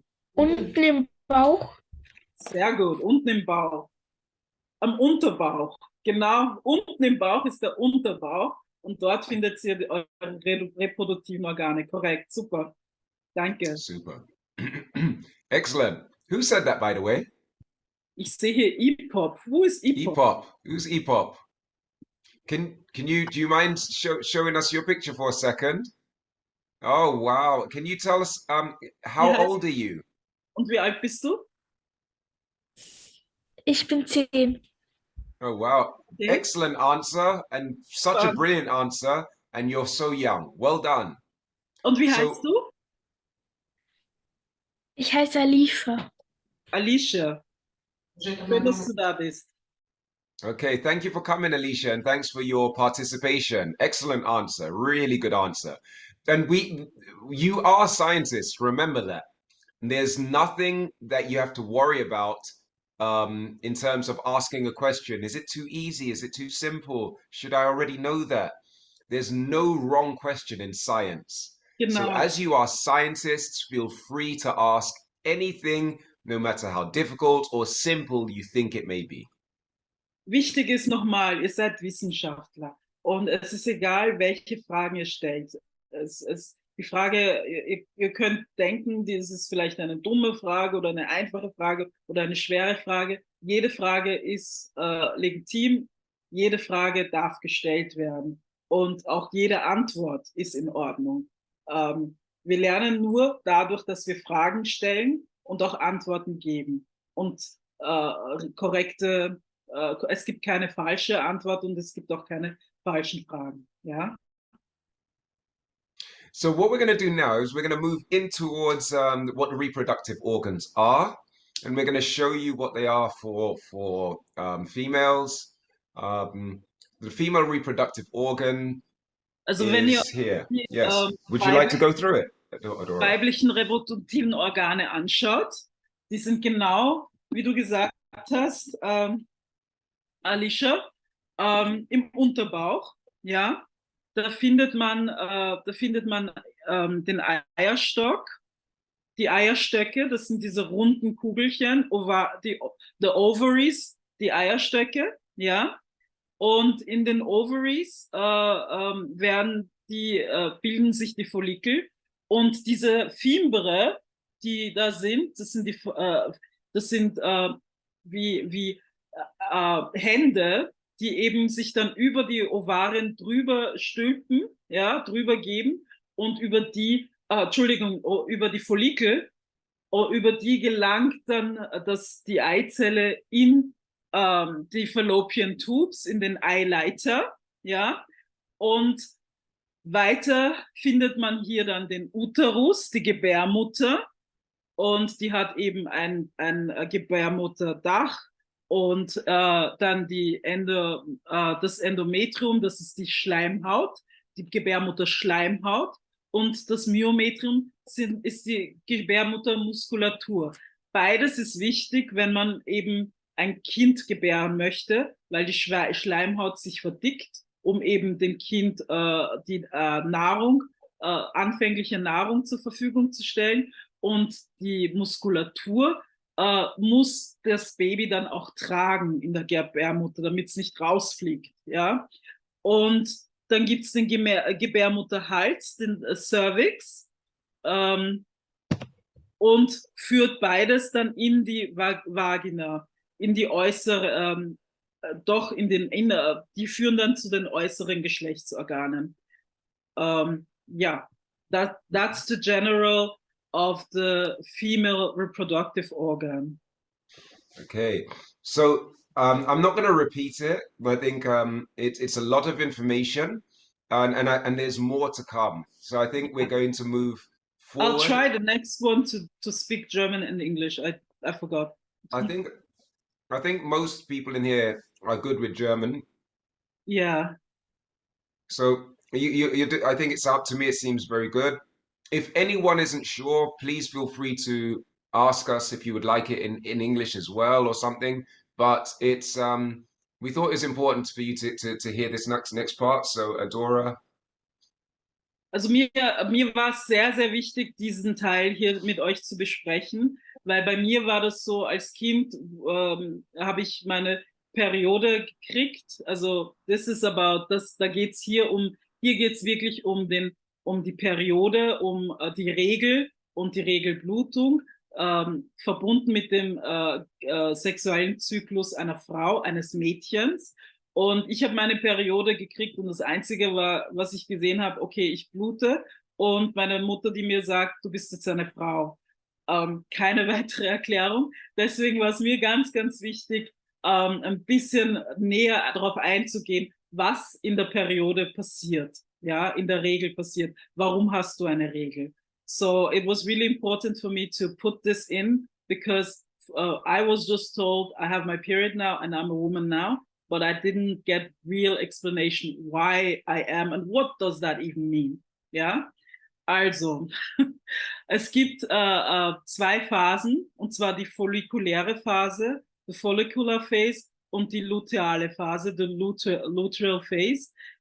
Die follikuläre Phase beginnt mit dem ersten Tag der Regelblutung, der Menstruation, und endet mit dem Eisprung. The follicular phase starts with the first period and ends with the ovulation.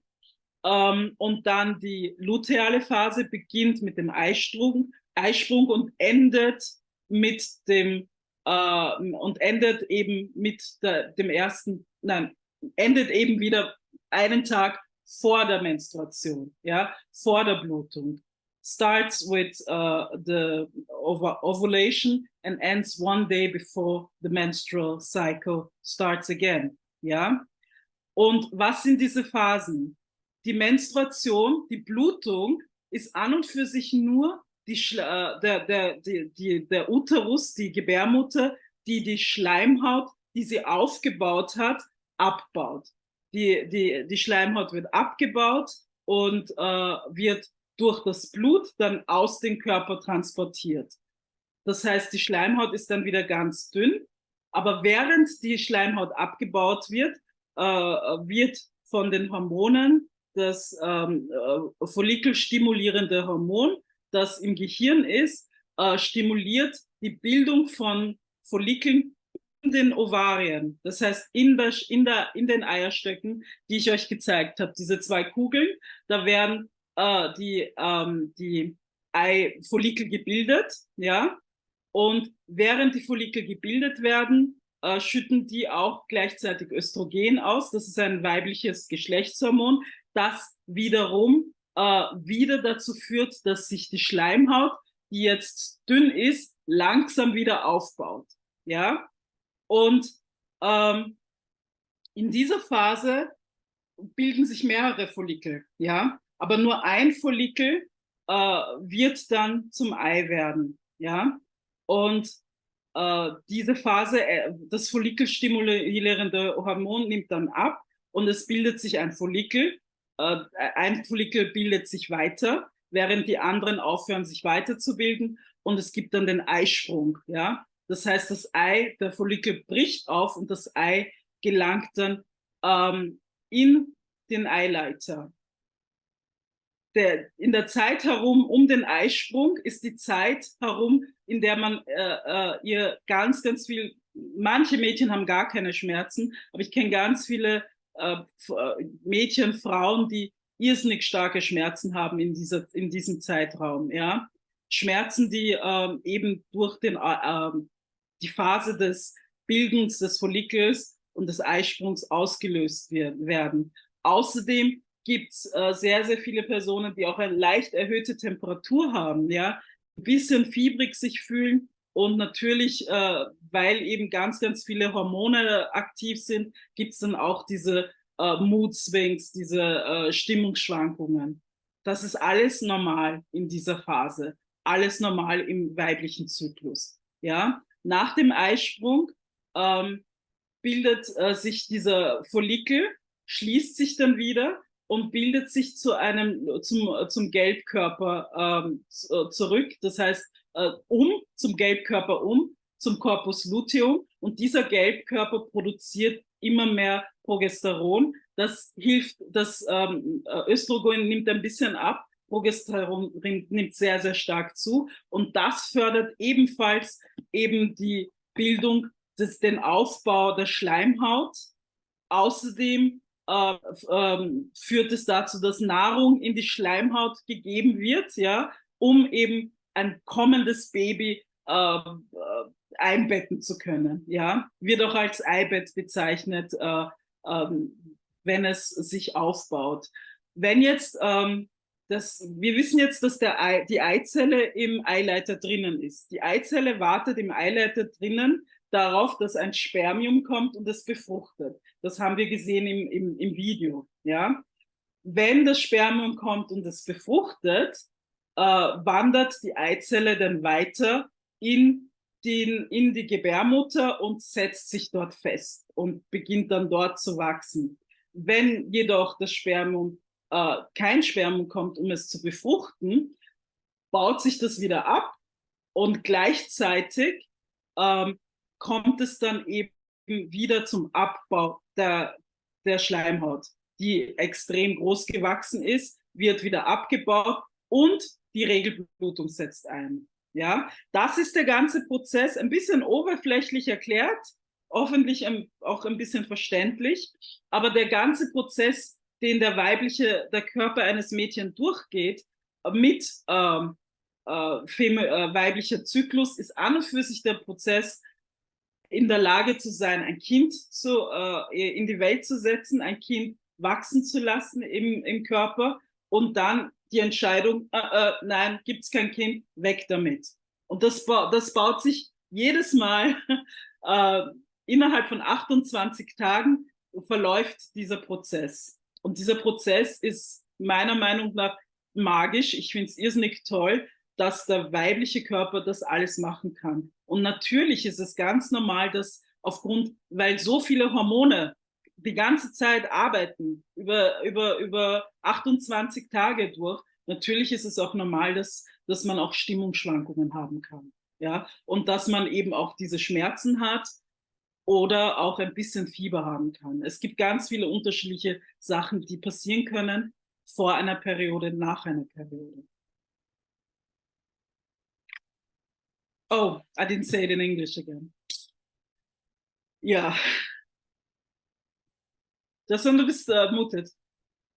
Jetzt bist du muted, I know. Jason, you're muted. Oh, forgive me, sorry.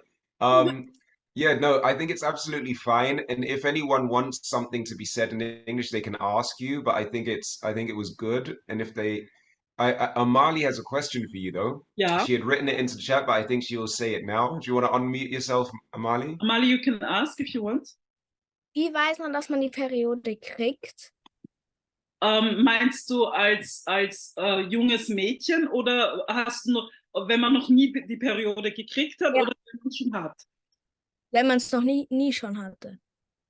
Okay, es ist sehr, sehr oft so, dass erstens mal die erste Periode, also ich muss ehrlich sagen, ich habe meine erste Periode, ich rede jetzt von mir, ich habe meine erste Periode gekriegt während einer Party und ich hatte ein rotes Kleid an, Gott sei Dank. Und meine Tante ist mir hinterhergelaufen, die hat was gesehen, es war rot und hat mir dann gesagt, hey, schau mal her, das ist gerade passiert. Ich war schockiert, aber ich hatte einige Frauen, die da waren für mich und die mich aufgefangen haben, ja, weil ich keine Vorstellung davon hatte. Aber sehr, sehr oft merkt man es nicht, dass man sie kriegt. Aber es beginnt damit, dass du einfach anfängst zu bluten. Und dieses Anfangen zu bluten, keine Angst haben, nicht denken, oh mein Gott, ich sterbe. Es ist einfach so, du fängst an zu bluten und das bedeutet, du hast deine Periode.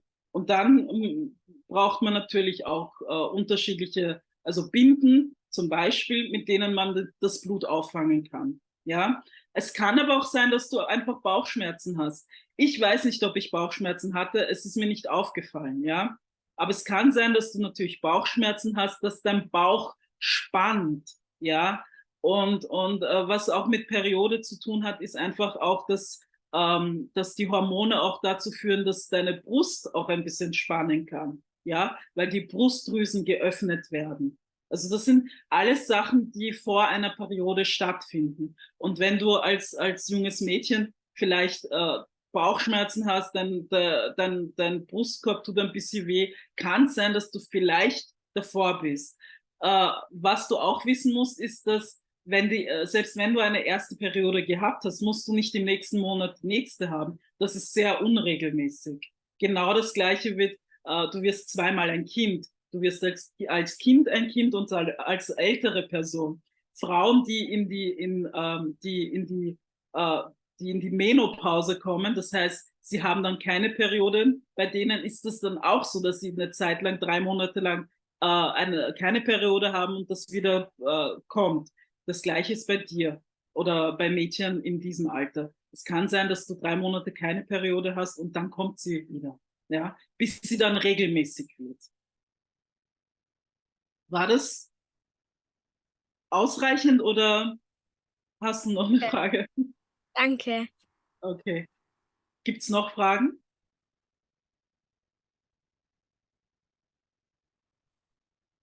Nein?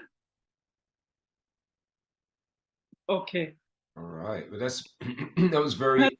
Wenn ihr Fragen habt später, if you feel shy, you can always ask another time. Yeah, you can always contact us or contact me and I can talk to you about it.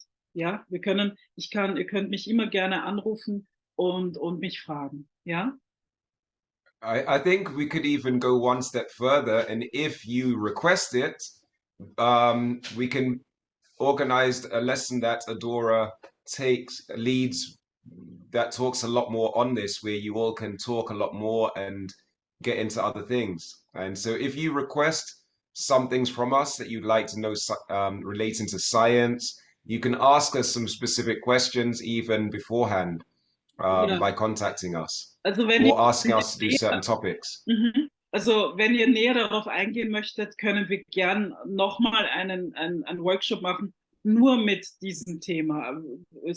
Weibliche Sexualhormone, weiblicher sexueller Zyklus. Es gibt ganz, ganz viele unterschiedliche Sachen, die vielleicht interessant sein könnten, können wir gerne machen. Ja? Okay, let's continue. All right. So briefly, we're going to look at the male. So let's take a look at that. Schauen uns ganz kurz die männlichen reproduktiven Organe auch an.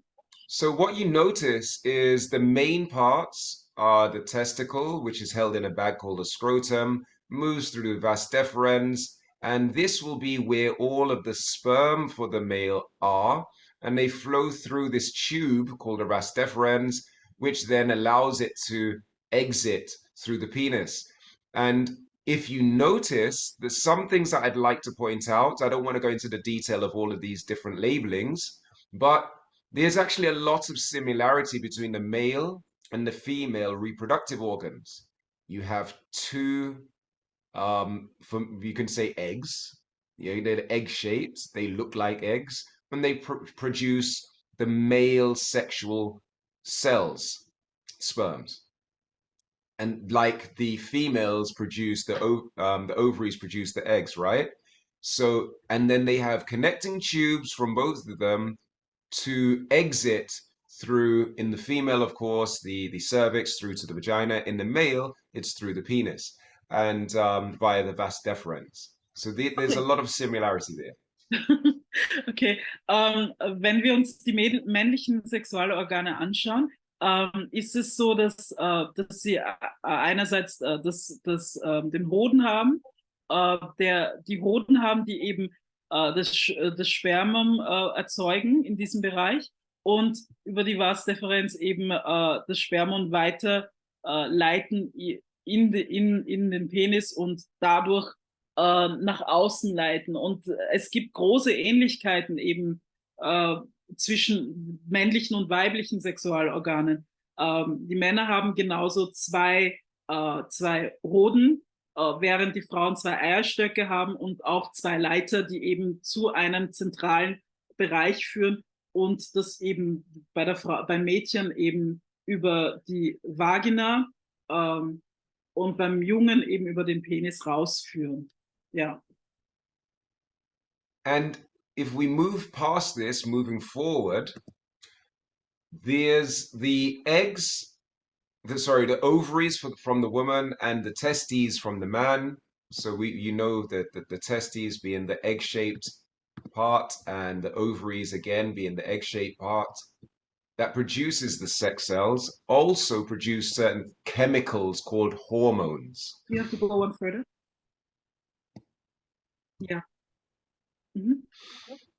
And those hormones in the male testes are testosterone and estrogen. And similarly, in the female, in the ovaries, is produced the estrogen and testosterone as well, which are found in both men and women, those two. The difference being that in males, there's more testosterone, whereas in women, more estrogen. Also wir haben uns jetzt die unterschiedlichen Geschlechtsorgane weiblich und männlich angeschaut. Bei den Männern wird eben in den Hoden das Testosteron gebildet, sowohl auch wie das Östrogen. Und bei den Frauen wird eben in erster Linie das Östrogen gebildet, bei den Mädchen in den Eierstöcken, wie auch das Testosteron. Der Unterschied zwischen den beiden ist einfach, dass der Mann beim Burschen viel, viel mehr Testosteron gebildet wird und beim Mädchen viel, viel mehr Östrogen gebildet wird. Und das andere in geringeren Maßen ist. Good. And also, if you, for instance, drink a lot of beer, which is something that has a lot of estrogen-like things, men will notice if they drink too much, they'll get more breast growth, like women. They'll more fatty mass in these directions. It does the same as the chemical. Genau, Thomas, okay, auch das ist eine gute Sache zu erwähnen. Männer, die zum Beispiel sehr, sehr viel Bier trinken. Bier enthält Östrogen und man merkt auch, dass sie eben auch mehr Brust aufbauen und auch im Bauchbereich mehr zunehmen. Das sind an und für sich Sachen, die bei Frauen eben viel, viel häufiger auftreten als bei Männern, weil Frauen eben auch Kinder gebären und ihren Körper in einen gebärensfähigen Zustand bringen, auf diese Weise. Ja. So we mentioned these two parts being the ovaries and the testes, which produce, as you can see here, testosterone. Oops, sorry. and also estrogen, more so, of course, as we said before, more estrogen in women, more testosterone in men. But we also have other yellow parts. All of these yellow parts that are highlighted are what we call glands, which are parts of the endocrine system that produces many different types of hormones. Ja, also all diese gelb gezeichneten Teile sind Drüsen. Diese Drüsen produzieren Hormone und sind Teil des endokrinen Systems. Das nennt man so endokrines System. Und diese Hormone, die eben gebildet werden an unterschiedlichen Orten, haben unterschiedliche Aufgaben im Körper selber und beeinflussen unterschiedliche Organe im Körper selber.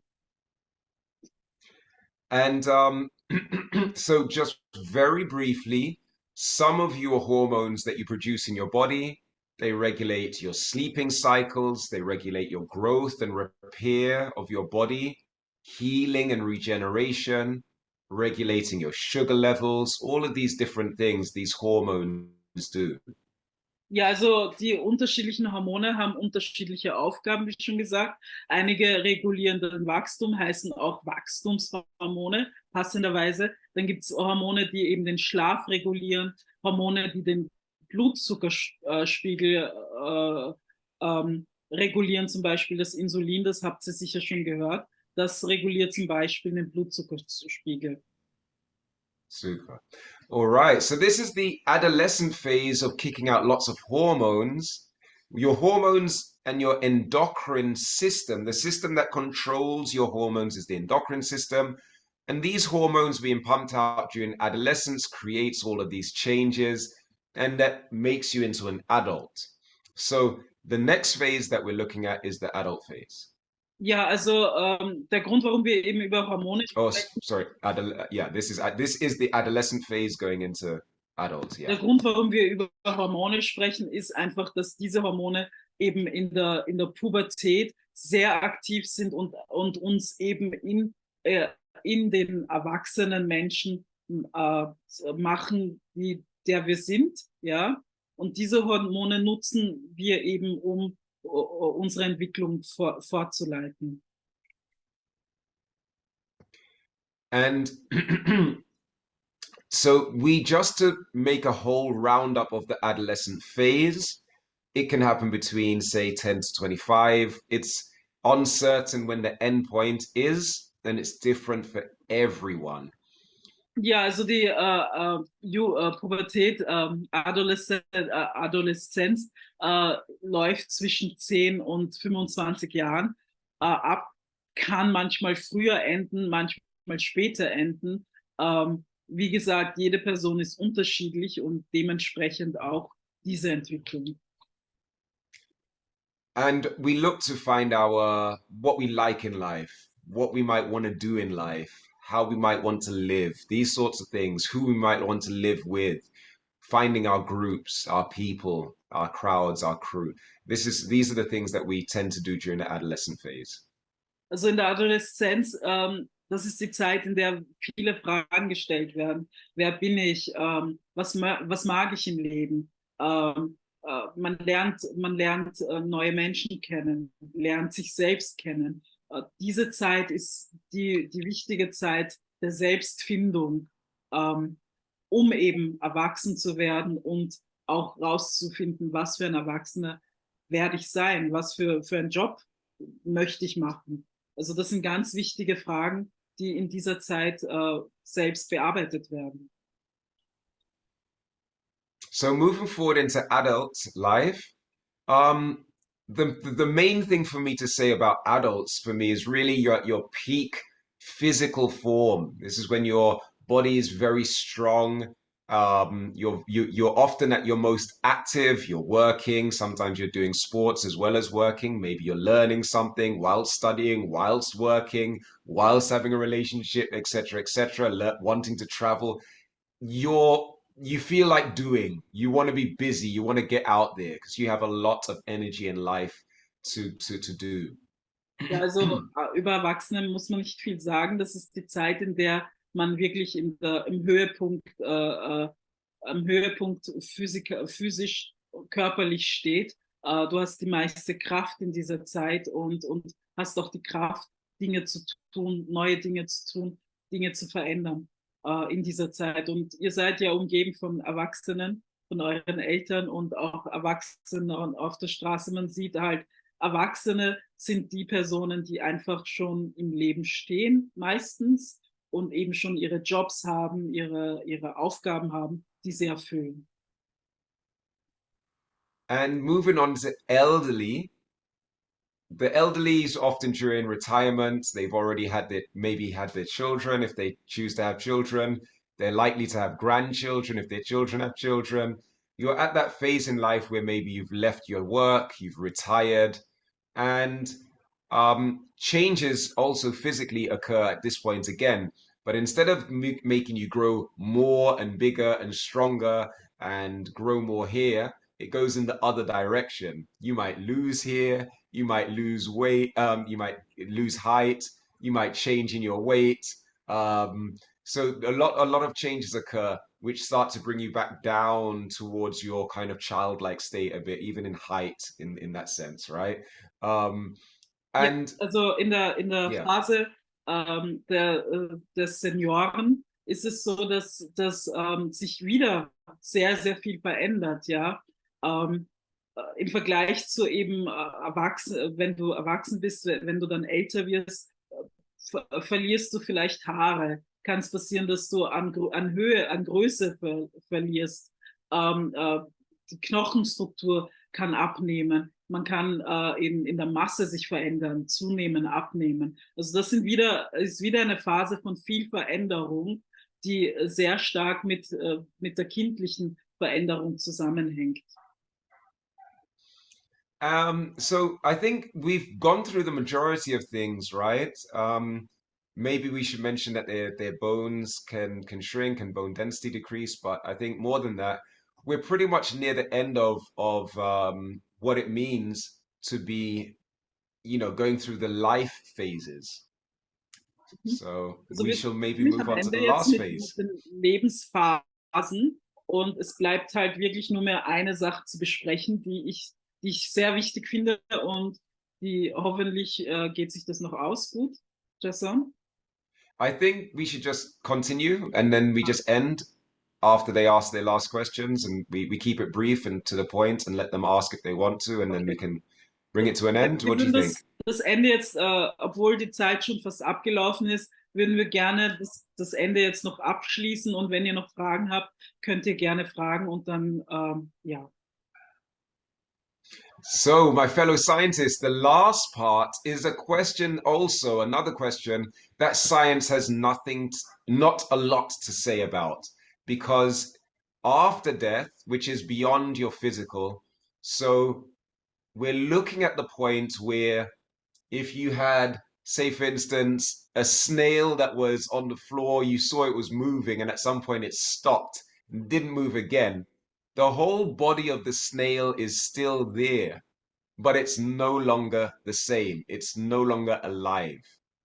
Also genauso wie die Phasen der Geburt hat die Wissenschaft nicht unbedingt viel zu sagen zum Afterlife, zum Leben nach dem Tod. Ja? Wenn man sich zum Beispiel eine Schnecke anschaut, die einfach aufhört zu bewegen, der Körper ist noch da, genauso ist es beim Menschen. Man ist tot, man stirbt, aber der Körper ist noch da. And this is something that science doesn't answer or doesn't answer well because modern science, even in English, we say the word physical or physical sciences or natural sciences. And it's all to do with the physical world, what you can see in the physical. But as I just said, if you look at the snail before he died and after he died, physically looks exactly the same, right? Also wenn wir uns, die moderne Wissenschaft weiß nicht wirklich viel zu sagen, weil wir uns eben mit dem physischen Dasein beschäftigen. Ja, aber wenn wir uns eben die Schnecke anschauen, sie ist am Leben und ist hier und wenn sie stirbt, ist sie noch immer hier. So the question is physical death the end of all? Of that life completely in the sense of is there anything that gave it life and is that thing still present? That's a question. Also die Frage ist, der physische Tod, ist das Ende von allem? Die Frage stellen wir euch jetzt einmal. Was denkt ihr? Ist der physische Tod das Ende von allem? Wie gesagt, die Wissenschaft hat nicht viel Antwort, aber vielleicht habt ihr eine Vorstellung. Was denkt ihr? Ich glaube, dass die Seele ewig lebt. Beautiful. Super, super Antwort. I didn't understand it. That the cells. Said that she thinks that the soul lives forever. Ah, the sailor. Okay, right. Yeah. Aha. God. Good. Yes.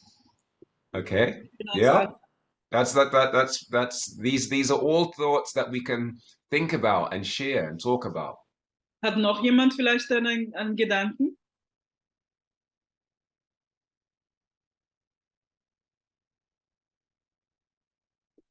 Okay. Yeah, Amali? Dass die Seele in die Sonne wandert. Oh, interesting. Goes into the sun. Interesting. There's a lot to be said about stars, but I'll talk about that in a second. So I'll continue for a second on what you just said, Amali, all right? Okay, wir setzen kurz fort. Anyone else before we bring it towards the end? The paradise. Konstanze. Aha. Die Seele geht ins Paradies. Okay. Sagst Ja, du das? All right. also zurück zu Jesus. Zurück zu Jesus. Mhm. Ja. Okay. Da All hast right. okay. Great. Super. All of these answers are worth looking into and thinking about and exploring. So, in terms of what science in modern day has come to, the closest I can see is this idea of consciousness existing. So, if you think about the difference between, so you are conscious because you can see, hear, feel, touch, and so on. The question is, are you only conscious because your body has a brain and a nervous system that allows you to feel and see and speak? Or is there something else that is a more broad perspective on consciousness that exists beyond yourself? Okay. And yeah, Sorry. Let me. yeah, please, please. Wichtig ist zu wissen, dass bewusst in der heutigen Wissenschaft ist das Bewusstsein ist vorhanden.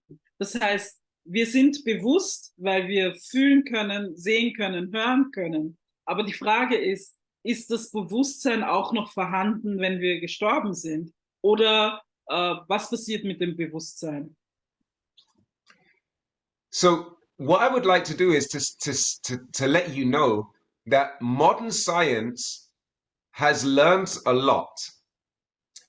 And what we notice is it might have learned some of these things over the last 100 to 150 years that ancient sciences, thousands of years before, have also been saying. Etwas, was wichtig ist zu wissen, ist, dass die moderne Wissenschaft sehr, sehr viel gelernt hat in den letzten 100, 150 Jahren bezüglich Leben und Tod und Wissenschaft allgemein. Aber wichtig ist zu wissen, dass dieses Wissen, das wir jetzt haben, schon vor Tausenden von Jahren von antiken Kulturen geführt wurde. Das Wissen existierte schon bei antiken Kulturen. Amali, hey, lass deine Schwester in Ruhe, stör sie nicht. So some of Dankeschön. those ideas are everything vibrates. That's something that science has understood when they saw even down to the size of the atom, it's still vibrating. Also And eines der Ideen ist, dass alles vibriert, alles schwingt, ja. Und bis zu dem kleinsten Atom wissen wir jetzt, dass der kleinste Atom, also dass das Atom, die kleinste mögliche Zelle, schwingt. And we have another idea called Newton's third law. Every action has an equal and opposite reaction. Also das, was wir noch haben, was wir uns schon in der Vergangenheit angeschaut haben, ist das dritte Gesetz von Newton. Jede Aktion hat eine Reaktion. Also ja, jede Aktion hat eine Reaktion und jede Reaktion hat eine Aktion. And also the idea of polarity, where you have, for instance, a magnet with north and south, or an electric battery with minus and positive. Und auch der Gedanke von Polaritäten, Dualität, dieser Gedanke, den haben wir auch seit neuesten für uns entdeckt. Es gibt den Nordpol und den Südpol, es gibt einen negativen, einen positiven Pol. Es ist alles in einer Polarität vorhanden. Es gibt Gutes und Böses, es ist alles vorhanden. And all of these ideas were expressed many thousands upon thousands of years ago in ancient cultures, especially found in Africa, for example, in Egypt. These ideas were very present. Und all diese Ideen, all diese Gedanken wurden schon vor Tausenden von Jahren in antiken Gesellschaften geführt. Also all diese Ideen haben schon vor Tausenden Jahren existiert, zum Beispiel auch in afrikanischen Kulturen, wie zum Beispiel auch in Ägypten. And so maybe they actually do know some science. And so let's look to see what do they say about the afterlife. Modern science hasn't got so much to say, but those ancient groups, many, if not all, actually thought that life lives on beyond the physical in some shape or form. Also, wenn wir jetzt daran denken, dass eben diese alten Kulturen schon all das gewusst haben, was wir jetzt erst lernen, erst jetzt erfahren, ist es naheliegend, dass die auch viel mehr wissen über den Tod, über den wir momentan nicht wirklich wissen. Und in diesen Kulturen ist es so gewesen, dass es das Leben nach dem Tod gibt. Ja? Und das Leben erfolgt in Form von eben äh, äh, ja, Chi, Spirit, Seele und so weiter nach dem Tod. And they all seem to be related to this word and idea of breath and breathing. They all seem to have some relationship to that. Und sie haben alle irgendwie eine Beziehung zu diesem Wort Atem, breathing, yeah. And in English, we say the word inspire, which comes from Latin as well, which both have this word spire, which is like spirit. So the words are even almost identical. To breathe and spirit. Inspire and spirit. Genau, also im Englischen spricht man von inspire, das heißt einatmen, ja, und inspire ist sehr verbunden mit dem Wort spirit, also das klingt, ist verbunden und das heißt, hat wieder mit Atem zu tun, atmen. All right. So that pretty much brings our ideas all together that we've had from fertilization right the way through all the phases of life back to afterlife and death. What happens after death? We've talked about all of these things. So if you have any questions or a last comment or a goodbye to say, you're welcome to. We're kind of rounding up and bring it to a close. Also so we thank you very much for being with us. Wir sind jetzt von Anfang bis zum Ende gegangen, wie ein Leben sich gestalten kann. Und das ist jetzt an und für sich das Ende unseres Workshops. Wir würden uns echt freuen, wenn ihr uns sagt, ja, wie fühlt ihr euch diesbezüglich, euch bei uns verabschiedet? Einfach ein Comment lassen. Ich fand diesen Workshop sehr interessant. Sehr gut. Auch wenn man meine Kamera nicht gesehen hat, habe ich auch zugehört. Danke, Matthias. Ja, und ich wünsche euch allen noch einen schönen Tag. Danke. Thank you. Thank you. Wiedersehen. Ciao. Take care. Ich fand es auch sehr interessant und mir hat es auch sehr gefallen und ich habe auch viel dazu gelernt. Oh, super. Danke. Great to hear. Schön. Ich fand es auch sehr interessant und ich habe es auch sehr interessant gefunden und ich habe auch viel dazu gelernt. Would you like to tell us what is anything that kind of stuck in your head that you were happy to learn today? Or... Willst du uns vielleicht sagen, was du gern gelernt hast oder was stecken geblieben ist bei dir? Zum Beispiel die Entwicklung des Körpers sozusagen von klein bis erwachsen halt. Okay, super. Brilliant. Danke. Thank you. Ja. Cool, dass ich viel in der Schule erzählen kann, was ich gelernt habe. Super. So soll es sein. Did you hear what she said? That she can now tell them in school what she's learned? Her schoolmates, what she learned. Brilliant. Excellent. Who said that actually? Amali. Ah, lovely. Thank you, Amali. You did so much. You participated and asked some really good questions. So well done. And thank you for being part of it. Excellent. Ciao. Ciao. Take care. Wir bedanken uns bei euch herzlich dafür, dass ihr so gut mitgearbeitet habt und so viel Interesse gezeigt habt. Es war wirklich ein toller Workshop. Danke euch. Thank you. Thank you all. Bye. Ciao.